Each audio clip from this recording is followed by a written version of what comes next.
नमस्कारम दोस्तों, आगे एक नए वीडियो के साथ आप लोग के बीच और आप लोग को नवरात्रि की ढेर सारी शुभकामनाएं। आज से जो है हमारी नौ दुर्गा की नवरात्रि जो है शुरू हो गई है, नवमी शुरू हो गई है। तो आप लोग खुश रहें, मस्त रहें, माता रानी की कृपा आप लोगों पे बनी रहे। लेकिन सबसे बड़ी बात यह है दोस्तों कि पवन सिंह का गाना पता नहीं कब आएगा, और वो ये बात अच्छा नहीं कर रहे हैं। इसलिए अच्छा नहीं कर रहे हैं कि वो भगवती पुत्र कहते हैं, दुर्गा माता सरस्वती पुत्र कहलाते हैं, भगवती पुत्र कहलाते हैं।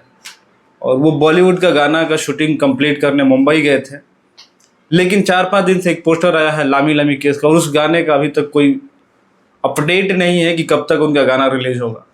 भोजपुरी के फैंस जो एक बेसब्री से उनका इंतज़ार करते हैं, चाहे देवी गीत हो, चाहे कोई भी गाना हो, चाहे वो लोकगीत हो, चाहे होली हो। लेकिन पवन सिंह पता नहीं कैसे क्या मैनेज कर रहे हैं। अब देखो, एक गाना आया है बस इस साल की नवरात्रि का, बाकी आज नवरात्रि का पहला दिन है, लेकिन अभी तक कोई अपडेट नहीं है गाना कब तक आएगा। ना ही टी सीरीज कोई अपडेट कर रहा है, ना ही पवन सिंह की टीम से कुछ अपडेट आ रहा है।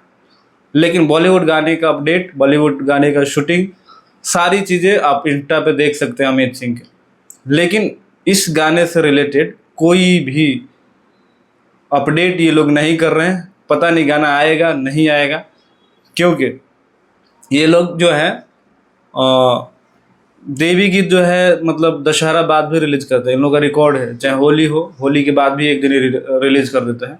तो इन लोग पे भरोसा नहीं है, क्योंकि ये जानते हैं कि हमारा ऑडियंस बेस है भैया, जिस दिन भी आएगा गाना चल जाएगा।